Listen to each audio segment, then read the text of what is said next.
Download aplikasi Tarbiyah Sunnah di handphone Anda. Tersedia di Google Play dan App Store. Bismillahirrahmanirrahim. Assalamualaikum warahmatullahi wabarakatuh. Alhamdulillah. Wassalatu wassalamu ala rasulillah. Wa ala alihi wa ashabihi wa mawalah. Wa ba'd. Hadirin jamaah Masjid An-Nafi' Dago yang Allah muliakan. Alhamdulillah kita kembali berjumpa untuk melanjutkan bahasan kitab Fiqih Al-Asma'ul Husna. Selasa yang lalu kita sudah membahas As-Sami' artinya yang maha mendengar dengan penjelasannya. Sekarang kita masuk ke nama sekaligus sifat yang berikutnya yaitu Al-Basir yang maha melihat. Nama Al-Basir diulang di dalam Al-Quran sampai lebih di 40 ayat. Di antaranya surah Asy-Syura 11 menyatakan laisa kamitslihi syai'un wa huwas sami'ul basir. Tidak ada sesuatu pun yang menyerupainya dan dia maha mendengar dan maha basir, maha melihat. Dalam surah An-Nisa 58 innallaha kana sami'an basira. Sesungguhnya Allah maha mendengar dan maha melihat. Kalau ada yang bertanya kenapa yang di atas As-Sami'ul Basir, kalau di sini Sami'an Basiro, itu enggak merubah makna.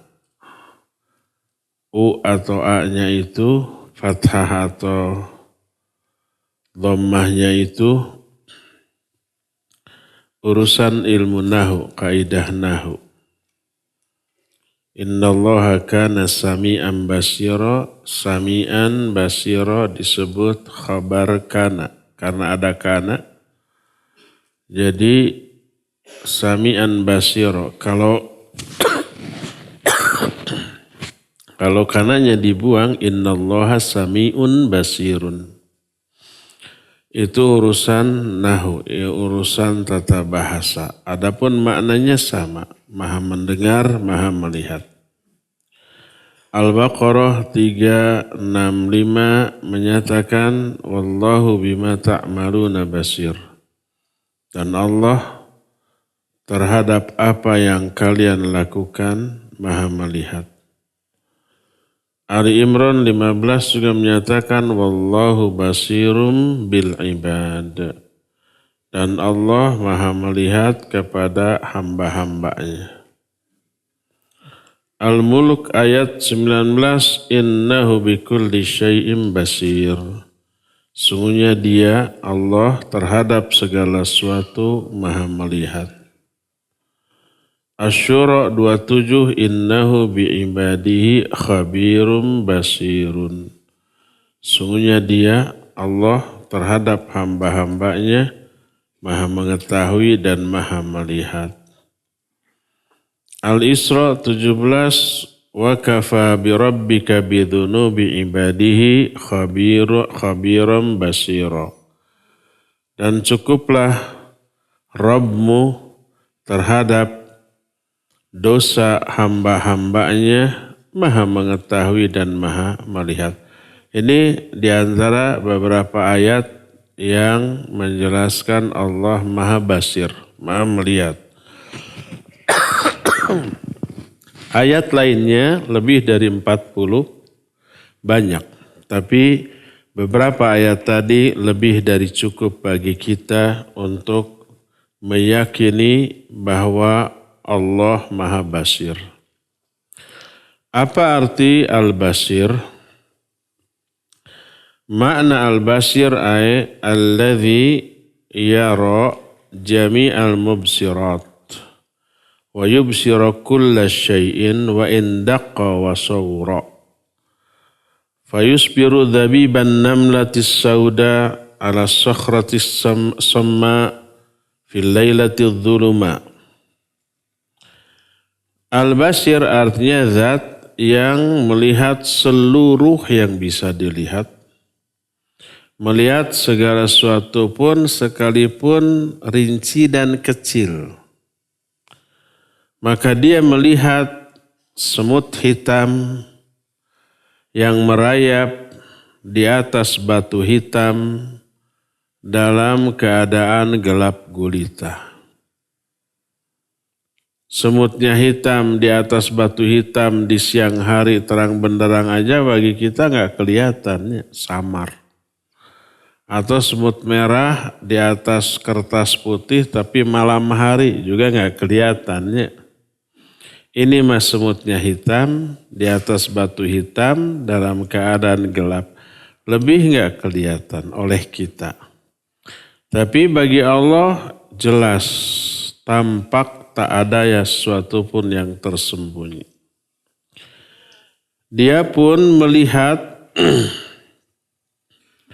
mengalirnya sari-sari makanan di dalam pembuluh darah kita, di dalam otot kita. Dia juga melihat berjalannya atau mengalirnya darah di pembuluh darah kita. Dia juga mengetahui apa yang ada di bawah tanah lapis yang ketujuh. Sebagaimana dia juga melihat apa yang ada di atas langit ketujuh. Maha barokah Allah. Dan dia juga melihat kedipan mata ataupun pengkhianatan setiap lirikan pandangan. Berkata Imam Ibnu Qayyim rahmatullahi alaih dalam kitab Tariqul Hijratain, Al-Basir alladhi likamali basarihi yara tafasila khalqidh dhurrah as-saghirah wa a'dha'iha wa lahmiha wa dammiha wa mukhiha wa uruqiha wa yara dabibaha ala sakhrati samma fil lailatil dhuluma. Al-Basir adalah zat yang karena kesempurnaan penglihatannya, dia melihat rincian makhluk yang paling kecil beserta pembuluh darahnya, mukhnya, mukh itu apa, yang cairan yang ada di dalam tulang itu apa? Yang sok dikecrok gening. Sumsumnya, juga keringatnya. Binatang ya keringatannya. Dan dia pun melihat rayapan semut hitam di atas batu hitam dalam keadaan gelap gulita. Jadi binatang terkecil yang oleh kita tidak kelihatan seperti kuman, bakteri kan gak kelihatan. Konon katanya itu binatang ya. Itu pasti memiliki struktur dalam tubuhnya. Ada darahnya, ada pembuluh darahnya, ada jantungnya, merenannya. Oleh kita tidak terlihat, tidak terketahui kecuali dengan alat pembesar 1.000.000 kali, mungkin baru kelihatan. Oleh Allah mah terlihat secara jelas. Oleh karena itu, maka makna melihat adalah mampu menjangkau, pandangannya menjangkau segala sesuatu yang tidak ada sesuatu pun yang tersembunyi baginya. Itu poin pertama. Kedua, berkata muallif, wa mimma yajibul imanu bihi annahu tabaraka wa ta'ala yubsiru bi'ainaini taliqani bijalalihi wa kamalihi subhanah. Di antara hal yang wajib kita imani adalah bahwa Allah subhanahu wa ta'ala melihat dengan kedua mata. Allah punya dua mata. Dengan makna yang layak bagi kemuliaan dan kesempurnaan Allah. Jangan pakai logika, kalau Allah punya mata serupa dong dengan makhluk. Sebab bisa dibalikan. Kalau Allah nggak punya mata, apa nggak serupa dengan makhluk? Ada makhluk yang tidak punya mata? Banyak, malah lebih hina dibandingnya dengan yang punya mata. Ingin menghindarkan Allah dari penyerupaan dengan makhluk, akhirnya ditolak nggak? Allah nggak punya mata. Kalau punya mata, menyerupai makhluk.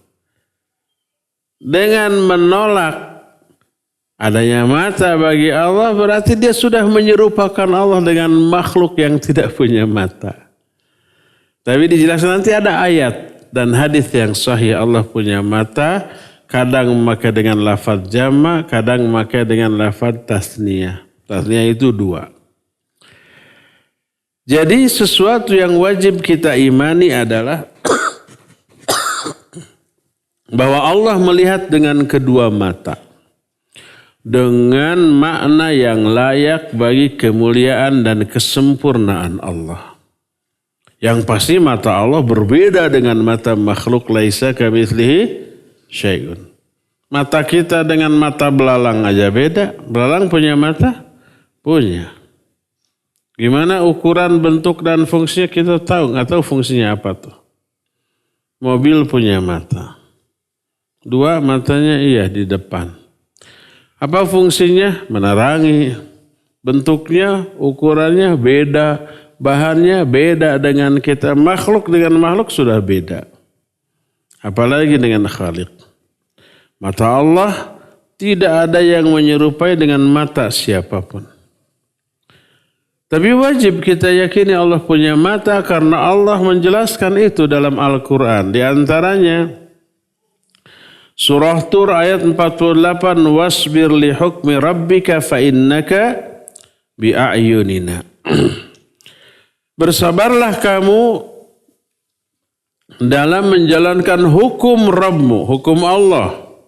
Fa innaka bi a'yunina, karena engkau berada dalam pengawasan mata-mata kami. A'yun itu jamak dari al-ain. Ain itu mata. Juga diterangkan dalam surah Al-Qamar 13 dan 14, wa hamalnahu ala dzati alwahin wa dusur tajri bi a'yunina jazaa'an liman kana kufir. Kata Allah, dan kami bawa Nuh ini di atas benda yang memiliki atau terdiri papan-papan dan paku-paku. Perahunya papan dan paku. Tajri, perahu itu ngangkleng, berlayar, bi'ayunina, dengan pengawasan mata kami.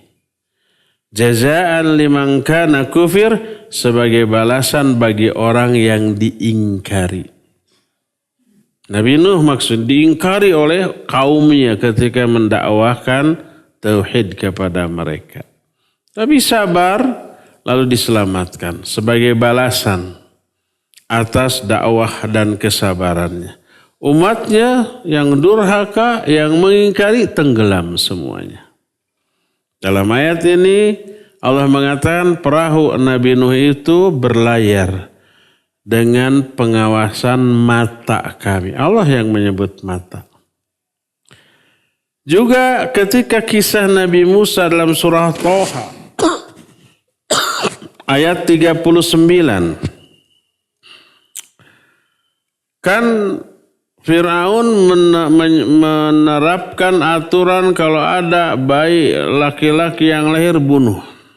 Kalau perempuan biarkan. Karena ada ramalan bahwa Fir'aun itu akan digulingkan oleh laki-laki dari kalangan Bani Israel. Di sebuah pengumuman, ibunda Nabi Musa lagi ngandung, khawatir anaknya laki-laki nanti dibunuh. Ayo borojol teh nyawe lelaki. Apa yang terjadi? Takut dibunuh, akhirnya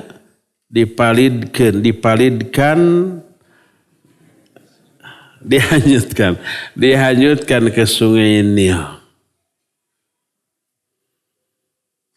Allah menyatakan wa alqaitu 'alaika mahabbatan minni walitusna 'ala 'aini. Jadi ketika dihanyutkan, maka si peti yang membawa bayi Nabi Musa itu kemudian mampir di belakang istana Fir'aun, lalu diambil, lalu dirawat, diangkat sebagai anak. Kata Allah, wa alqaitu 'alaika mahabbatan minni.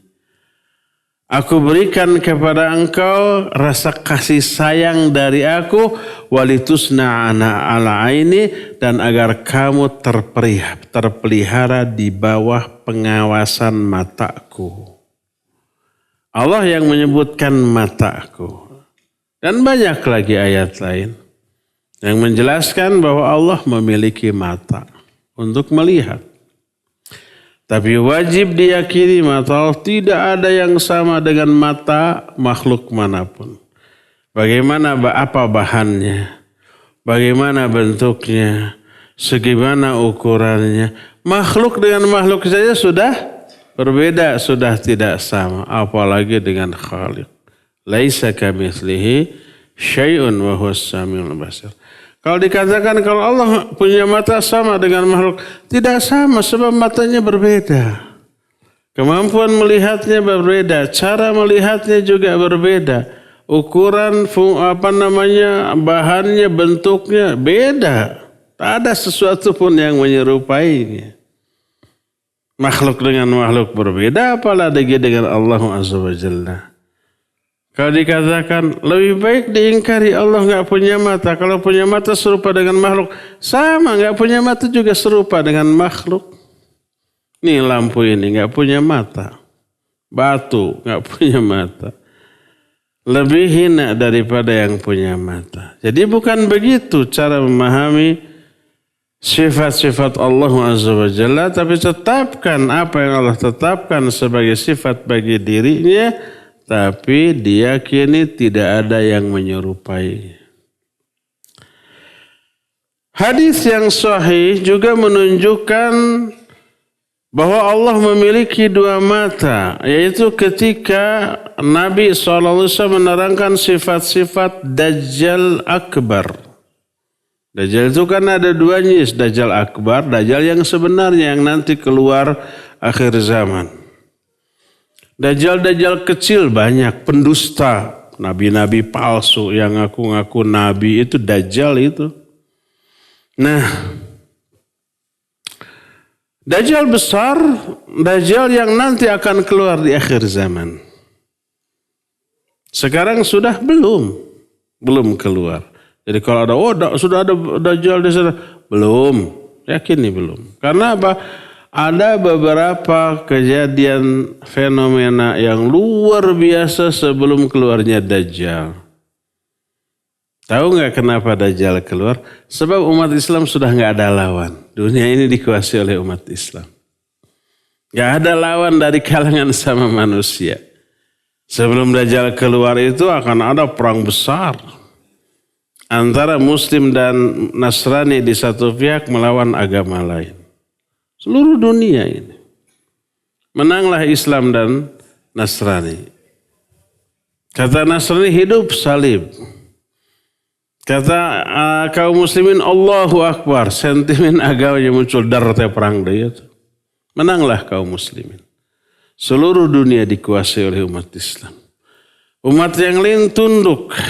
Patuh di atas kekuasaan kaum muslimin. Di bawah kekuasaan atau kepemimpinan Imam Mahdi. Imam Mahdi termasuk salah satu fenomena akhir zaman yang pernah kita bahas di Pusdai. Setelah seluruh dunia dikuasai Islam, baru 3 tahun sebelum Dajjal muncul, langit menahan 1/3 dari curah hujannya. Tanah atau bumi menahan 1/3 dari tumbuh-tumbuhannya. Gersang. 2 tahun sebelum Dajjal muncul, langit menahan 2/3 dari curah hujannya. Dan tanah menahan 2/3 dari tumbuh-tumbuhan. Tambah gersang. setahun sebelum Dajjal turun, langit menahan seluruh curah hujan. Nggak ada satu tetes pun yang turun. Dan bumi menahan seluruh tumbuh-tumbuhan. Nggak ada satu tumbuhan pun. Kebayangkan menderitanya, haus, lapar. Kenapa tidak ada hujan lapar? Dan nggak ada yang bisa dimakan. Karena kita makan rumput. Tumbuh-tumbuhan. Ini nggak ada. Kan ada kambing. Kambing kan makan tumbuh-tumbuhan. Tumbuhan nggak ada, kambing mati. Kita makan apa? Kelaparan, kehausan. Dan kaum muslimin cukup bertasbih, bertahmid, bertakbir, mengenyangkan. Setelah setahun gitu muncul Dajjal menawarkan air dan api. Jadi daya godaannya itu luar biasa. Di saat orang kehausan, di saat tidak ada air, ada yang menawarkan air segar. Dan api. Pasti memilih air. Siapa yang memilih air, dia akan menjadi pengikut Dajjal. Itu Dajjal besar. Sudah keluar belum? Semoga kita tidak mengalami. Karena mengalami khawatir kita jadi pengikutnya. Sekarang aja sudah banyak tergoda oleh pengikut Dajjal kecilnya. Apalagi oleh Dajjal besar. Ya. Semoga kita tidak mengalami. Tapi bukan berarti semoga cepat mati kita. Enggak. Semoga masih lama. Betahkan ya hirup teh. Di antara sifat Dajjal adalah pecak. Bahasa Indonesia naon pecak teh? Ini sebelah matanya. Picek. Kata Nabi alaihi salatu wasallam, innahu a'war wa inna rabbakum laisa bi'awar. Dajjal itu a'war. A'war itu pecak. Sedangkan Allah tidaklah pecak. Kalau tidak pecak berarti memiliki dua mata. Kenapa disebut begitu? Nabi SAW menekankan Dajjal itu pecak. Sedangkan Allah tidaklah pecak. Karena si Dajjal begitu muncul mengaku sebagai Rabb, sebagai ilah. Sebagai Tuhan. Makanya Nabi mewanti-wanti, Dajjal itu pecak, Allah mah tidak pecak. Berarti bohong dia. Tapi banyak yang percaya karena bahasa kita namanya si Dajjal teh sakti mandraguna. Bisa menghidupkan orang yang mati. Bisa memerintahkan langit menurunkan hujan atau tidak. Bisa memerintahkan tanah menumbuhkan tumbuh-tumbuhan atau tidak. Bisa memerintahkan kambing, sapi untuk mengeluarkan susu ataupun tidak. Itu begitu dan nurut. Bisa merintahkan tanah, keluarkan harta simpananmu. Keluar emas perak dari dalam tanah. Bagaimana orang tidak percaya? Nabi mewanti-wanti innahu a'war. Dajjal itu pecak. Wa inna rabbakum laisa bi'awar. Sedangkan Rabbmu tidaklah pecak. Dan hadis ini sahih riwayat Imam Bukhari dan Imam Muslim dengan sanad yang muttafaqun alaih. Berkata mu'alif, tanzihu subhanah anil awri dalilun ala thubutil ainaini lahu subhanah alal wajhil laiqi bihi. Di dalam hadis ini Allah disucikan dari sifat a'war. Allah itu tidak awar, tidak pecak. Dan ini menjadi dalil tentang tetapnya dua mata bagi Allah Subhanahu wa taala dengan makna yang layak bagi kemuliaan Allah Subhanahu wa taala. Berkata Imam Ibnu Khuzaimah rahimahullahu taala, kata beliau, nahnu naqul li rabbina ainan yubsiru bihima ma tahta thara wa tahta al-ardi as-sabi'ati as-sufla wa ma fis samawati wa ma bainahuma min saghirin wa kabirin la yakhfa alaihi khafiyah fa huwa ta'ala yara ma fi jawfil bihar wa lujajiha kama yara arsyahu alladhi huwa mustawin alaihi. Ini akidah yang dipegang oleh Imam Ibnu Khuzaimah, seorang ulama ahli hadis di kalangan ahlus sunnah. Kata Ibnu Khuzaimah, nahnu naqul, kita berkata bahwa Rabb kita yaitu Allah memiliki dua mata untuk melihat. Dengan kedua mata itu dia melihat seluruh yang ada di alam jagat raya ini. Dan apa yang ada di bawah tanah lapisan ketujuh yang paling bawah. Melihat juga apa yang ada di langit dan apa yang ada di antara langit-langit dan bumi tersebut, baik kecil ataupun besar, tak ada sesuatu pun yang tersembunyi bagi Allah. Dia melihat apa yang ada di dasar lautan dan kegelapannya. Kebayangkan lautan itu konon kedalamannya kiloan meter. Siang malam gak ada bedanya, gelap. Matahari gak tembus ke bawah. Tapi apa benda yang ada di sana? Jangankan Allah. Binatang yang ada di dasar lautan, mungkin ikan, mungkin binatang lain, bisa melihat di kegelapan. Iya, makhluknya itu, binatangnya bisa melihat. Apalagi Allah subhanahu wa ta'ala. Sebagaimana dia pun melihat arsy-nya yang dia istiwa di atasnya. Ar-Rahmanu 'alal arsy istawa. Allah istiwa di atas arsy. Istiwa secara bahasa tegak. Allah tegak di atas arsy dengan makna yang layak bagi kemuliaan Allah. Tentu saja istiwa atau tegaknya Allah di atas arsy tidak sama dengan tegaknya makhluk di atas makhluk lain. Kalau umpamanya tiang tegak, pasti bertumpu di atas fondasi. Tanpa fondasi runtuh. Itu makhluk. Kita tegak di atas tanah. Pasti nempel di tanah. Tidak mungkin ngalayang. Yang listrik tegak. Pasti itu bertumpu di tanah. Dia tidak hanya tanah.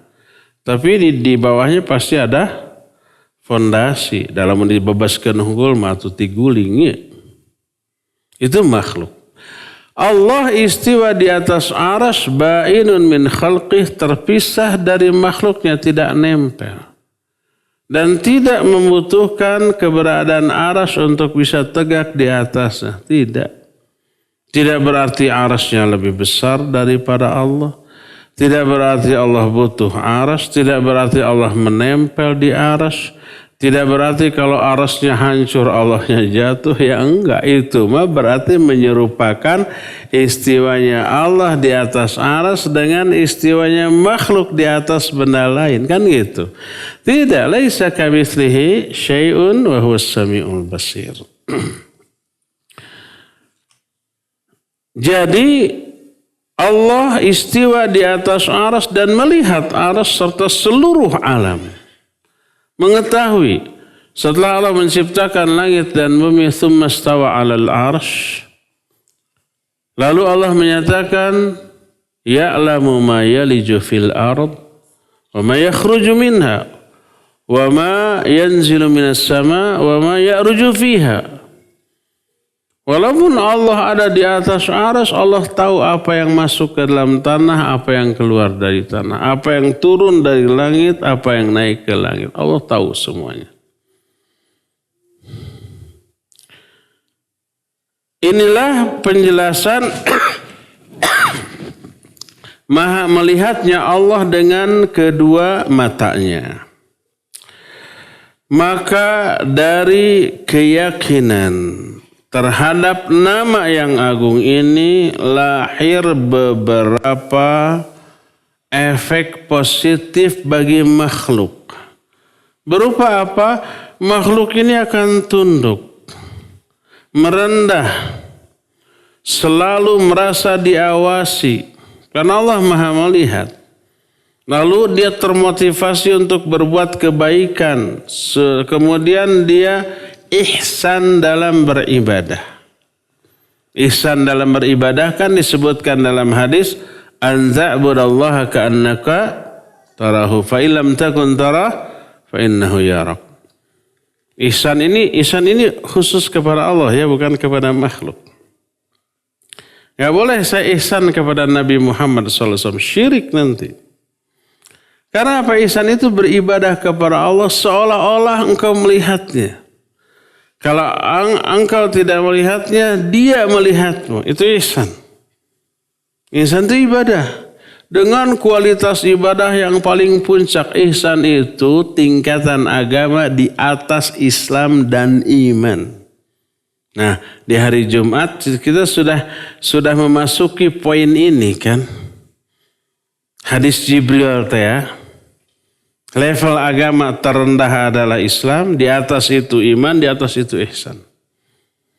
Ihsan ini terbaik, lebih baik dibanding iman dan Islam.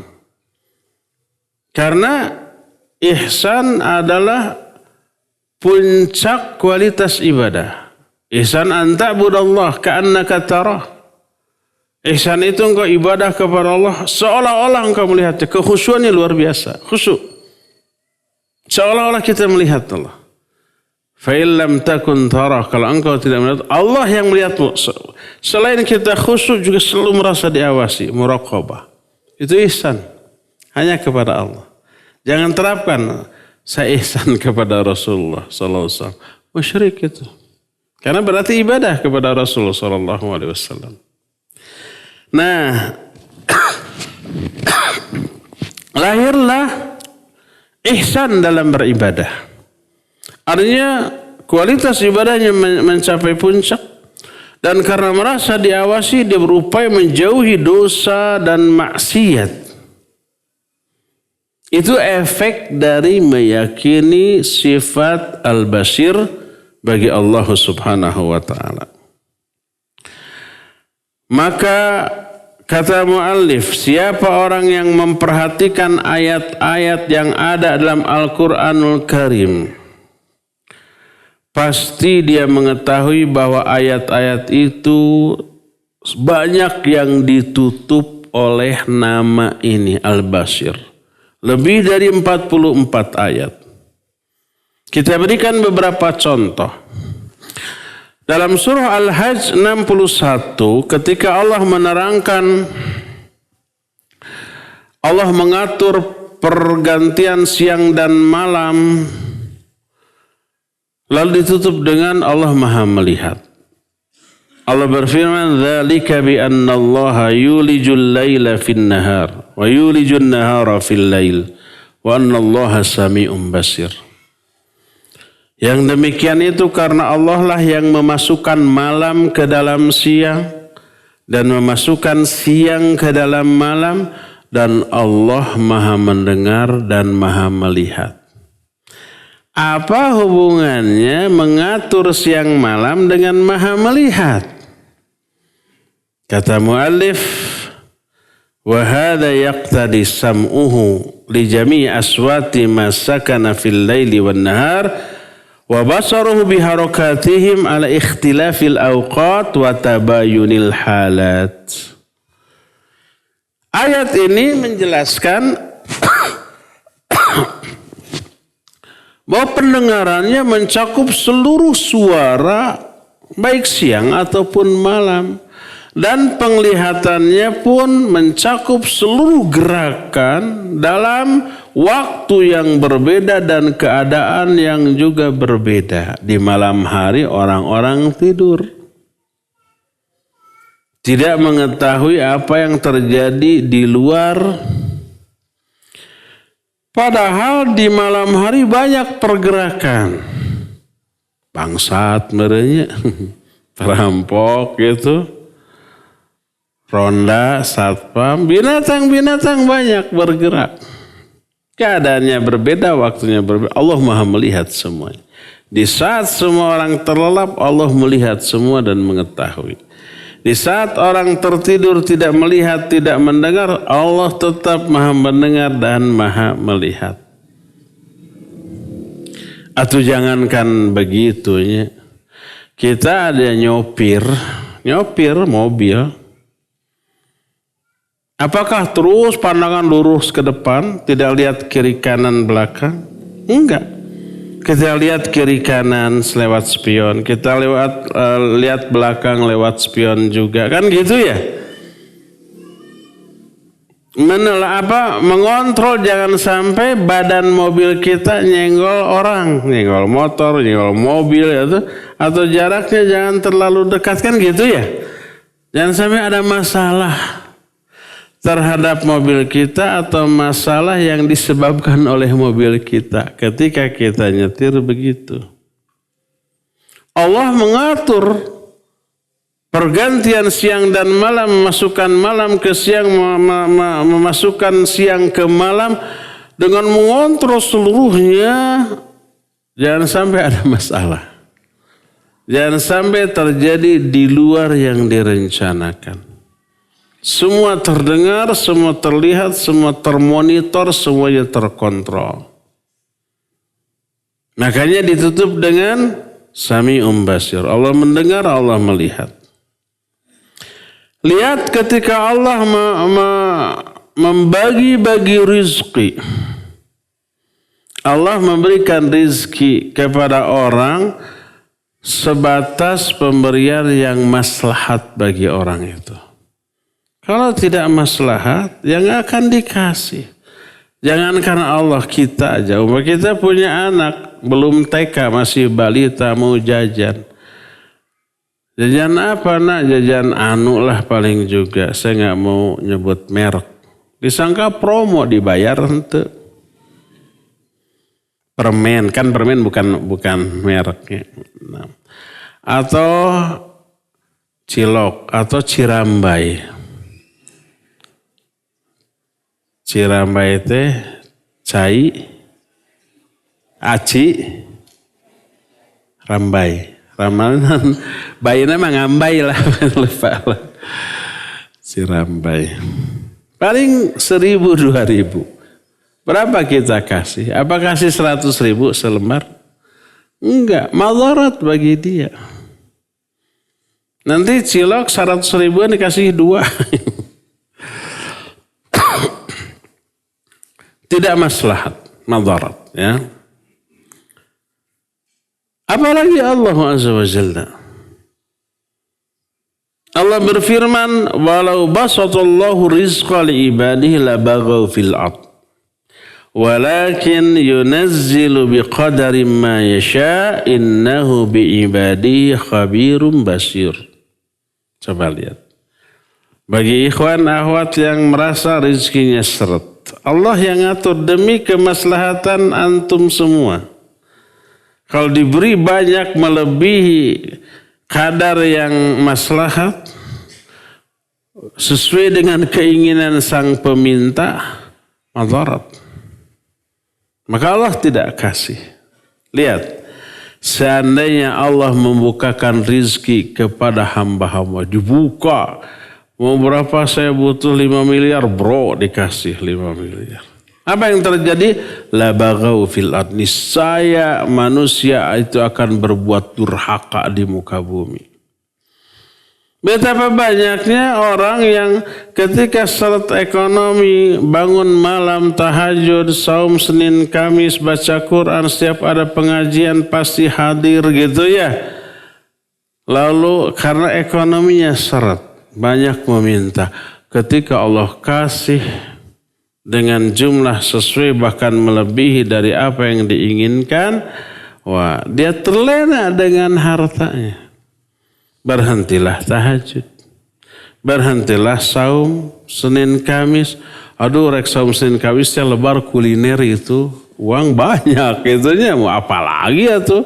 Uang kalau bukan untuk dibelikan jajanan yang diinginkan, itu si montong lagi promo kan gitu. Uang ada, untuk apa lagi?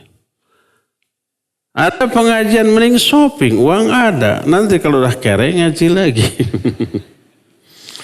La baghaw fil ard. Seandainya Allah bukakan pintu rezeki kepada hamba, pasti mereka berbuat durhaka di muka bumi. Walakin, akan tapi yunazzilu biqadari may yasha. Allah turunkan rizki dengan kadar yang Allah kehendaki. Setelah Allah menjelaskan Allah ngatur rizki, Allah mengatakan innahu bi'ibadi khabirum basir. Allah terhadap hamba-hambanya maha mengetahui dan maha melihat. Melihat siapa yang layak diberi rizki banyak, siapa yang layak diberi rizki ala kadarnya dulu. Kalau diberi banyak itu akan madarat, dia bisa durhaka, dia bisa terlena, dia bisa berhenti ibadah karena terlena dengan kekayaan yang diberikan. Allah melihat itu. Coba lihat penjelasan mu'alif setelah mengutip ayat ini. Kata Allah, munabbihan bidzalika annahu subhanah basirun bi ahwali ibadi khabirun biha basirun bima yastahiqqul hidayah mimman la yastahiqquha basirun biman yasluhu haluhu bil ghina wal mal wa biman yufsidu haluhu bidzalik. Kata muallif, Allah menutup ayatnya bahwa Allah Maha melihat. Ini untuk memberikan peringatan bahwa Allah melihat keadaan hamba-hambanya, mengetahui hamba-hambanya, melihat siapa yang berhak memperoleh hidayah dan siapa yang tidak, melihat siapa yang layak untuk diberikan kekayaan dan harta dan siapa orang yang akan rusak apabila diberikan kekayaan dan harta. Sama dengan surah Al-Isra ayat 30, inna rabbaka yabsutur rizqa liman yasha'u wa yaqdir innahu kana bi'ibadihi khabiran basira. Sesungguhnya Allah membukakan rizki kepada orang yang Allah kehendaki dan ditakar kadarnya. Tidak sejumlah yang diinginkan oleh hamba, enggak. Tapi sejumlah yang Allah kehendaki yang apabila diberikan maslahat bagi hamba itu. Ini orang mintanya 1 miliar, saya kasih aja 10 juta. Dengan 10 juta maslahat dia. Tidak lalai dari ibadah. Kalau diberi 1 miliar, wah bisa lalai itu. Tidak maslahat. Allah lebih tahu kualitas kita dalam mengelola dan memanage harta ini.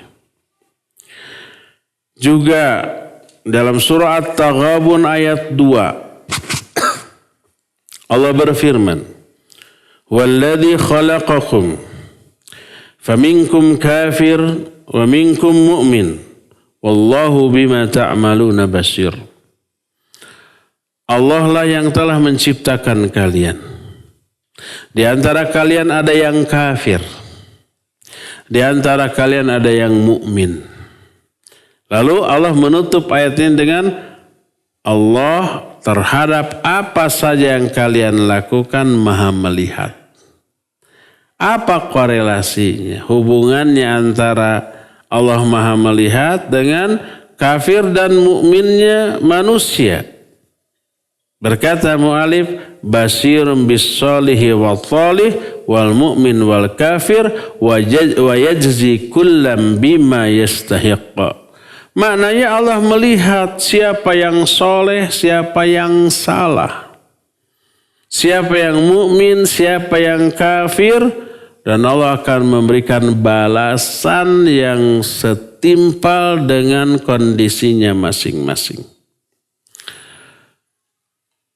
Jadi Allah memberi pilihan mau kafir mau enggak. Tapi awas ya, tak gitu. Mau mukmin, oh bagus itu. Nanti akan diberikan reward atas keimanannya. Yang kafir ada ancaman, yang mukmin ada janji. Pilih mana terserah. Karena Allah Maha melihat semuanya itu. Juga Allah menutup dalam surah Fussilat ayat 40. Ayat ini ditutup dengan Bashir. Allah menyatakan innal ladzina yulhiduna fi ayatina la yakhfauna 'alaina afaman yulqa fin nari khairun amma ya'ti aminan yaumal qiyamah i'malu ma syi'tum innahu bima ta'maluna basir. Sungguhnya orang-orang yang durhaka tentang ayat-ayat kami, itu mereka tidak tersembunyi sedikit pun atas pandangan kami. Apakah orang yang dilemparkan ke dalam neraka lebih baik, ataukah orang yang datang dalam keadaan aman pada hari kiamat? Jadi nanti ada dua tipikal orang. Nanti di akhirat akan ada orang yang dimasukkan ke dalam neraka, ada juga aman. Ada juga yang aman dari neraka masuk surga. Pilih. Kata Allah, i'malu masyi'tum. Silakan kamu beramal sekehendak kamu. Tapi ingat, Allah Maha mengetahui terhadap apapun apa yang kamu lakukan. Apapun yang kamu lakukan, Allah melihat dan akan membalas. Mau durhaka mangga, mau iman mangga. Konsekuensinya kalau durhaka dilempar ke dalam neraka, kalau mau selamat maka iman. Silakan pilihan di tangan kalian. Juga Allah menutup surah Ghafir 56 tentang orang-orang yang mendebat ayat-ayat Allah tanpa ilmu. Maksudnya tanpa ilmu, murni ra'yu, akal fikiran. Ingat, akal fikiran bukanlah ilmu. Akal fikiran ini wadah, kosong melompong. Wadah ini harus diisi oleh ilmu. Setelah akal diisi oleh ilmu, lalu ilmu yang ada di akal inilah yang bisa memahami sesuatu. Jadi alat untuk memahami apapun ilmu, bukan akal, bukan otak. Contoh, kita punya akal, masing-masing kita punya akal. Terus ketika kita punya motor mogok, apakah kita bisa memperbaiki dengan akal kita? Tidak. Karena kita punya akal. Siapa yang bisa memperbaikinya? Montir. Kenapa montir bisa? Bukankah akal kita dengan akal dia sama-sama berakal? Iya, bedanya akal dia dipenuhi ilmu tentang ilmu permesinan, kita enggak. Ketika dia membongkar, ilmunya yang berfungsi, bukan akalnya, bukan otaknya, bukan ro'yunya, ilmunya yang ada tersimpan di akalnya. Dia gampang membuka, dia gampang menemukan masalahnya, dia gampang memperbaiki dan gampang masangnya. Jegur hurung dei. Kalau kita nggak pernah belajar mesin, ada akal mesin kemudian rusak dibongkar, bisa nggak bongkarnya? Bisa, walaupun dengan susah payah. Bisa tahu penyebabnya? Nah, ini tidak. Bisa masangnya lagi? Tidak, gitu ya. Kumaha masangna geus usutan kieu. Hancur itu. Hanya berbekal ro'yu, akal, otak, tapi enggak berbekal ilmu, ya. Tidak diisi oleh ilmu. Akibatnya hancur. Ada orang yang mendebat ayat Allah dengan akal, dengan ro'yu tanpa ilmu. Ngaco. Saya pernah konsultasi ke dokter, ngantar seseorang yang punya masalah syaraf, epilepsi dia. Terus saya bilang, dok ini bukan begini, begitu, begini, begitu, kata dokter. Kalau kesini mah bersikaplah sebagai pasien, jangan sampai pasien jadi dokter, dokter dipapatahan ku pasien. Saya bilang, atau diskusi, lamun diskusi mah dokter dengan dokter yang keilmuannya selevel gitunya. Ada forumnya, ini mah bukan forum diskusi loh. Forum berobat. Itu harus ada di di tempat-tempat diskusi ilmiah, ada tempat khusus, bukan di sini. Harus tahu diri lah kalau sebagai pasien, makanya jangan ke dokter, mendebat dokter dalam ilmu kesehatan hanya dengan royo. Dokter seri rek dilayanan sarwa gelona gitu. Tidak dilayani jengkel. Akhirnya ngomong, ini pasiennya siapa, dokternya siapa, kan gitu. Dalam masalah agama seperti ada tipikal orang seperti Allah menyatakan innal ladzina yujadiluna fi ayatillahi bighairi sultanin atahum in fi sudurihim illa kibrum ma hum bibalighi fasta'idz billah innahu huwas sami'ul basir. Kata Allah, sungguhnya orang-orang yang mendebat ayat-ayat Allah tanpa ilmu yang Allah berikan kepada mereka, hanya berbekal ro'yu, akal. In fi sudurihim illa kibr. Di dalam hati mereka tidak ada yang lain kecuali ingin menjadi orang besar. Mahum bibali, tapi mereka tidak bisa mencapainya. Karena perangkat perbekalan yang dibutuhkan untuk menjadi orang besar berupa ilmu nggak punya. Hanya berbekal akal, ro'yu, otak. Otaknya kosong dari ilmu. Kata Allah, mintalah perlindungan kepada Allah karena Dia Maha mendengar dan Maha mengetahui. Melihat. Maha mendengar dan melihat. Kenapa ayat ini ditutup dengan Maha mendengar dan Maha melihat? Dijelaskan oleh muallif di sini, ay as-sami' li jamil aswat ala ikhtilafiha. Al-basir bi jamil mar'iyat bi ayyi mahallin wa mawdu'in wa zamanin kanat. Wa min dzalika ru'yatuhu wa ittila'uhu ala ma yujadilu fi ayatihi liyubtilaha wa huwa amrun la yatimmu lahum wa laysu bibalighi. Maksudnya Allah mendengar seluruh suara dengan beragam suara. Suara-suara kan beda, suara orang, suara binatang, binatang juga berbeda satu sama lain. Bahasanya juga beda. Allah mengerti seluruh bahasa dari seluruh suara dari seluruh makhluk. Kalau umpanya ayam kongkorongok, Allah tahu maksudnya, faham. Kita mah nggak tahu. Apakah kongkorong teh ketawa atau menangis, menjerit atau ngagorok, kita nggak tahu.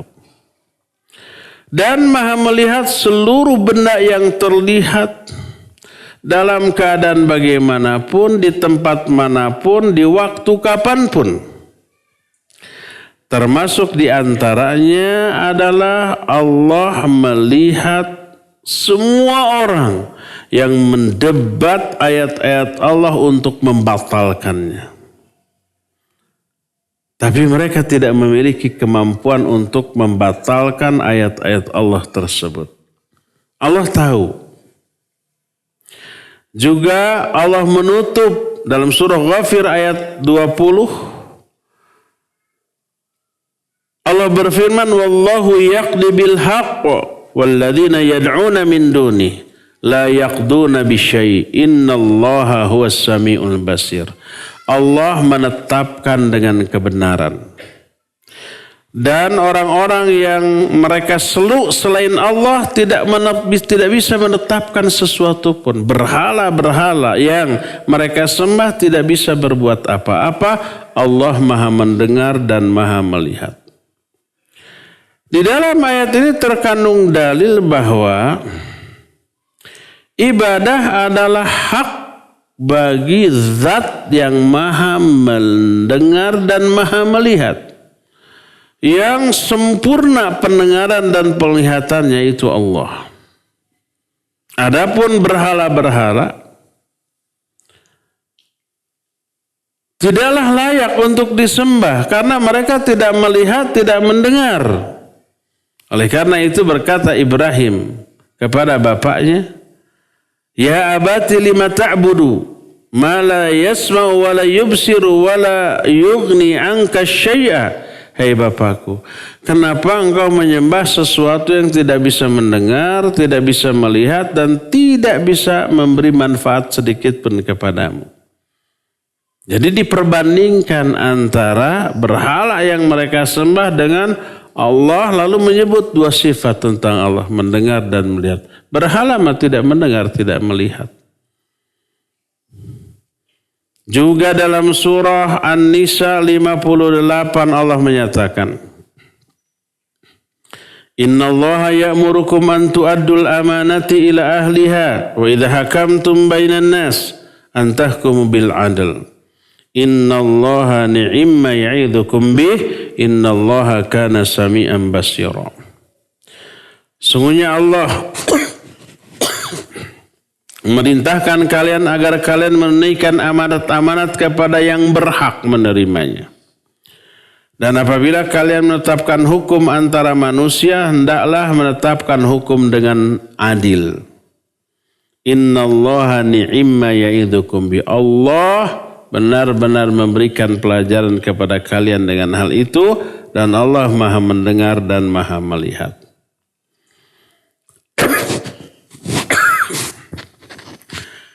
Di dalam ayat ini terkandung pujian dari Allah kepada perintah dan larangan yang mencakup kemaslahatan dua negeri dunia akhirat dan mencegah kemadaratan di kedua negeri tersebut. Kenapa? Karena pembuat syariat tersebut Allah yang Maha mendengar dan Maha melihat. Yang tidak ada sesuatu pun yang tersembunyi bagi dirinya, yang mengetahui apa yang maslahat bagi hamba-hambanya dan apa yang tidak diketahui oleh hamba-hambanya. Dan banyak lagi penjelasan yang lain baik dalam ayat ataupun hadis yang menjelaskan tentang makna dari al-basir bagi Allah Subhanahu wa taala. Ada satu kutipan dari Imam Ibn Rajab di bait akhir dari penjelasan bab ini. Kata Imam Ibn Rajab, rawada rajulun imra'atan fi falahil lailan. Fa'abat. Faqala laha, ma yarana illa al-kawakib. Qalat fa'aina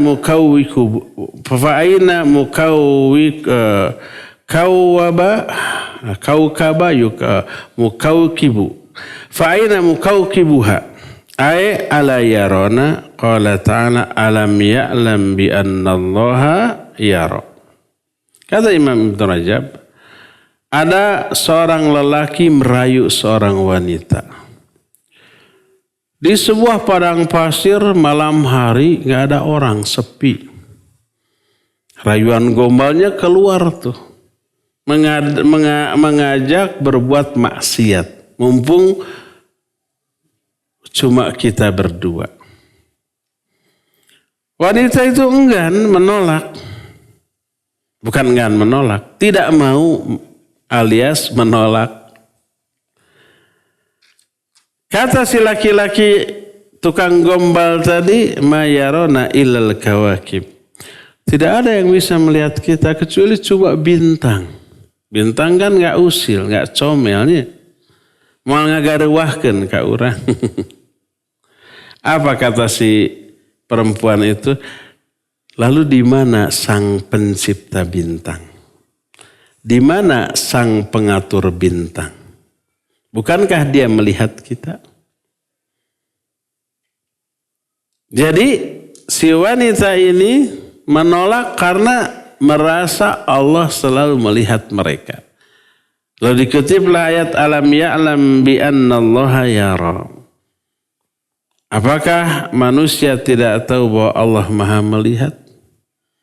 Jadi dengan meyakini Allah Maha melihat, itu sudah menjadi pengerem bagi manusia untuk menghindarkan diri dari dosa dan maksiat walaupun tak ada orang yang melihat.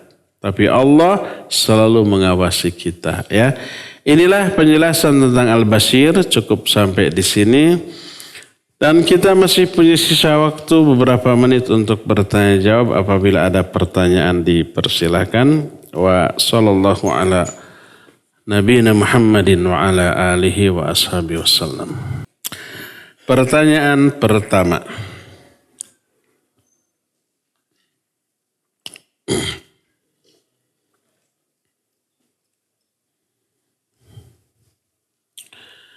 apakah ada keutamaan menyatukan sifat basir dengan sifat Allah lainnya seperti Sami'ul Basir, Khabirum Basir, dan lainnya seperti keutamaan menyandingkan dua sifat Al-Hayyu dan Al-Qayyum? Ya, tentu saja ada. Karena disebutnya sifat Allah lebih dari satu memberikan makna yang lebih terhadap diri kita atau pemahaman kita. Allah tidak hanya melihat tapi juga mendengar. Sebab sangat mungkin kalau kita meyakini Allah melihat tapi tidak mendengar, cukup dengan omongan saja agar tidak terdengar tapi tidak berbuat apa-apa. Atau hanya mendengar tapi tidak melihat, cukup dengan berbuat tanpa harus bersuara agar bisa lolos dari pengawasan Allah. Tapi ketika mengetahui Allah mendengar dan melihat, maka apapun yang kita lakukan didengar dan juga dilihat. Jadi memberi efek yang lebih kepada kita.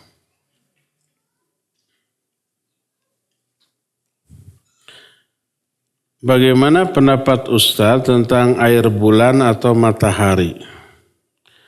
Air yang dijemur di bawah sinar bulan atau matahari dengan ditempeli sigil. Naon sigil teh? Gambar simbol kekuatan atau kekayaan untuk membantu kita agar lebih kuat dalam menghadapi kehidupan. Ini mah khurafat masuknya ya. Mungkin salah satu di antara praktek perdukunan juga. Ada nggak penjelasan ilmiah? Air yang dijemur di bawah sinar bulan atau sinar matahari lalu ditempeli sigil itu, ternyata air itu berubah keadaannya menjadi mengandung zat-zat tertentu yang bila diminum zatnya itu bermanfaat bagi tubuh. Atau mungkin struktur molekulnya berbeda. Yang tadinya biasa menjadi heksagonal atau apa yang paling bagus strukturnya tuh. Lalu begitu diminum mempengaruhi kondisi tubuh kita menjadi baik. Kalau ada penjelasan ilmiah seperti itu, mangga silakan lakukan. Kalau tidak ada, berarti itu sama dengan tatoyur atau disebutnya dengan tasya'um. Artinya menimbulkan atau mengaitkan keuntungan atau kerugian dengan sesuatu yang tidak ada penjelasan secara ilmiah. Sama dengan umpamanya kalau ada kupu-kupu tandanya mau ada tamu. Ada penjelasan ilmiahnya. Oh, kalau umpamanya ada burung menclok di atas rumah kita, tandanya kita akan rugi kalau bepergian. Akhirnya nggak jadi bepergiannya. Mengaitkan antara burung dengan nasib kita yang tidak ada hubungannya, itu tatoyur, itu tasya'um, itu tidak boleh. Nah, termasuk umpamanya air dijemur di matahari. Coba periksa secara ilmiah, ngandung apa dia? Bagus nggak untuk tubuh? Saya belum pernah mendengar ada penjelasan dokter. Kalau mau hilang umpamanya kolesterol, kalau mau turun tensi, kalau mau turun kadar gula, minum air yang dijemur. Karena air yang dijemur mengandung ini. Nggak ada. Yang pernah ada adalah berjemur ya di jam tertentu itu mengandung vitamin D. Itu bagus, ya itu mah ada, silakan. Bukan tatoyur, bukan tasya'um, bukan tafaul, itu bagus. Ada penjelasan ilmiahnya. Jadi saya nggak tahu apakah ada penjelasan ilmiah air bulan atau air matahari. Wallahu a'lam. Ustaz, saya LDR dengan suami. Oleh karena itu saya merasa iman saya naik turun. Turunnya lebih sering karena tidak ada yang bimbing saya secara langsung. Bagaimana pendapat Ustaz? Ya gitu weh. Kumaha deui atuh. Kenapa nggak ikut ke suami? Di mana suami? Apa bisa tinggal bareng gitu? Mas apa di luar kota sedang tugas atau belajar sekian tahun bisa nggak ikut serumah di sana? Kalau keluar negeri umpah ada tugas setahun 2 tahun, saya pikir bisa ikut ke sana ya. Atau umpah suaminya itu kuliah di Madinah, istrinya ditinggal di sini LDR dan belum memungkinkan untuk ikut. Karena saya tahu kondisi di sana gimana. Akhirnya ya sementara LDR ya sabar aja tuh. Kumaha deui ya. Teruslah komunikasi visi kan sekarang bisa video call setiap saat. Cari aja wifi gratis gitu. Sabar aja.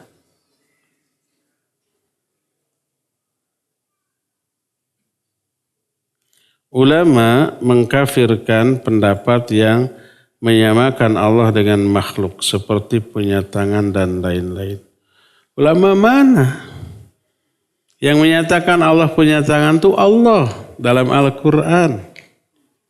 Lihat surah Al-Fat ayat 10. Yadullahi fawqa aydihim. Tangan Allah di atas tangan mereka. Banyak ayat yang menyatakan Allah punya tangan. Lalu oleh ulama dikafirkan. Ulama mana? Dalam kitab apa?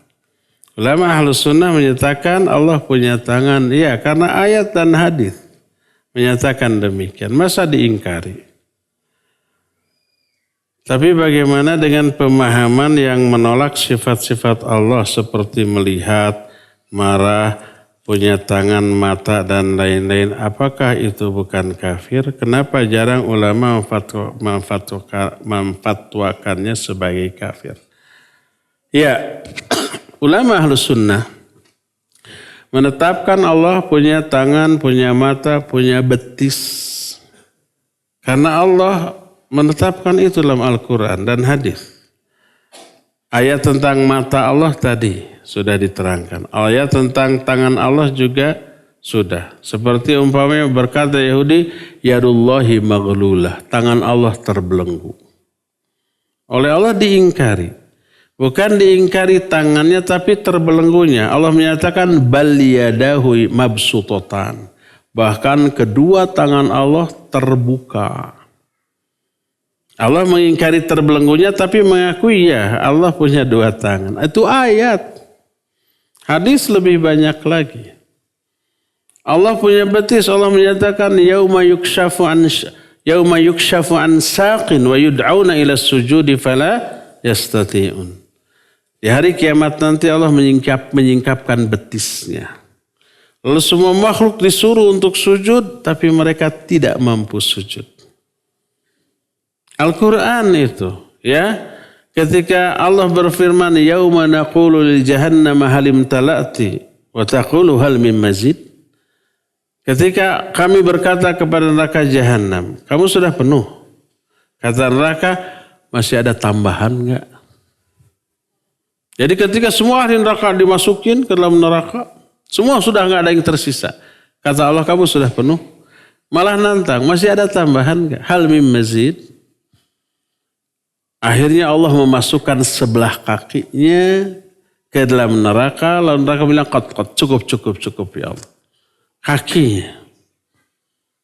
Itu nas, ayat dan hadis yang sahih. Masa mau diingkari? Gitu ya. Oh kalau Allah punya tangan, kaki, mata serupa dengan makhluk. Balikin kalau nggak punya kaki, tangan atau mata nggak serupa dengan makhluk. Ada makhluk yang nggak punya kaki, tangan dan mata? Banyak, lebih hina. Jadi bukan begitu memahami sifat-sifat Allah Azza wa Jalla. Tapi ada tapinya. Karena mereka tak mentakwil, tidak dikafirkan. Karena yang mereka ingkari bukan ayatnya, bukan hadisnya. Ayatnya, hadisnya mereka yakini. Ini ayat firman Allah, ini hadis sabda Nabi SAW yang sahih. Dia diyakini. Iman. Cuma mereka mentakwil maknanya kepada makna lain. Lalu dianggap itu hanya penyimpangan dalam masalah tauhid asma wa sifat. Kalau mereka mengkafirkan Ahlus Sunnah. Oh, yang menyatakan Allah punya mata, punya kaki, punya tangan kafir karena dia anggap menyerupakan dengan makhluk. Langsung tuh. Jadi siapa yang takfiri? Siapa yang es krim? Yang eksim? Yang radikal apa? Es krim? Ekstrim. Siapa yang ekstrim? Siapa yang radikal? Siapa yang intoleran, ya?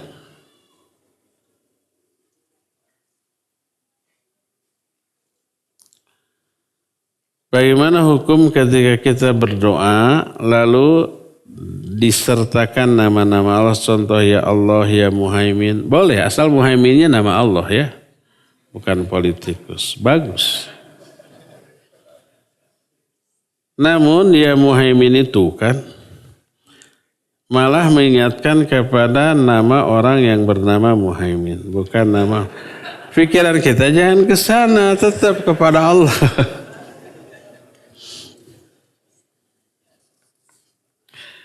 Apa itu merusak kehusuan berdoa? Iya, kalau ingatannya ingat ke si Anu, iya. Ya. Merusak kehusuan berdoa. Terakhir ya, jangan ada lagi. 5 surat.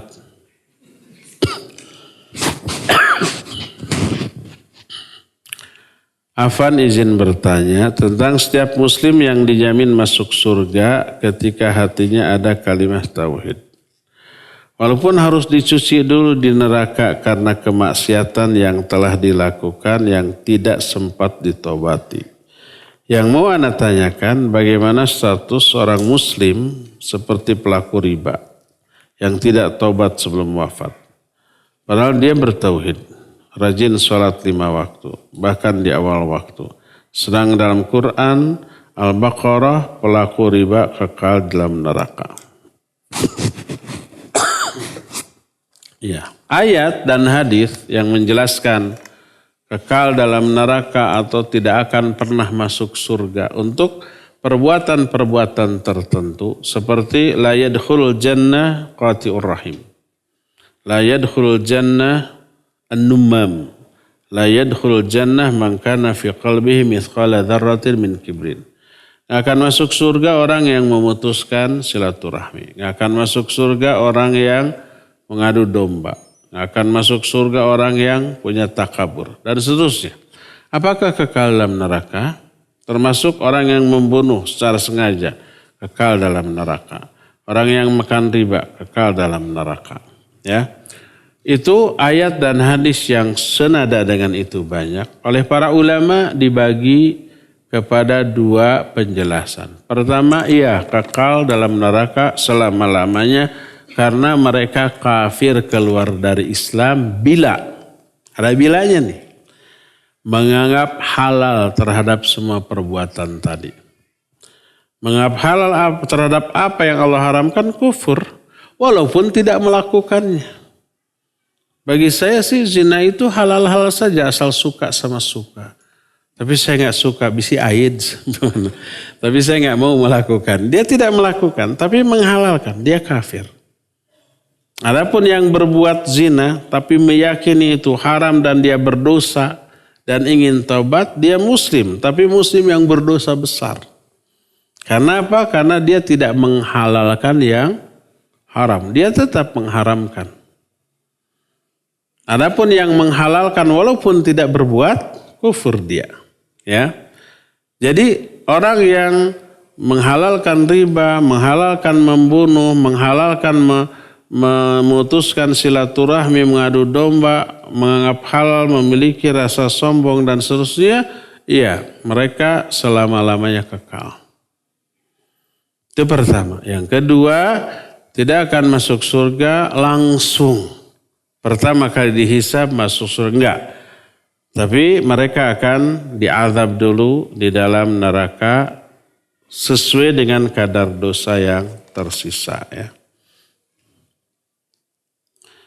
Mohon penjelasan memahami atau korelasi Al-Quran dan hadis di atas satu. Udah. Di satu sisi akan masuk surga walaupun sebesar biji dzarrah keimanan, di sisi lain seorang seperti pelaku riba kali. Udah tadi ya. Cukup ya sampai di sini. Insyaallah kita jumpa lagi Selasa yang akan datang. Subhanakallahum bihamdik, asyhadu an la ilaha illa anta, astaghfiruka wa atubu ilaik. Walhamdulillahirabbil alamin. Wassalamualaikum warahmatullahi wabarakatuh.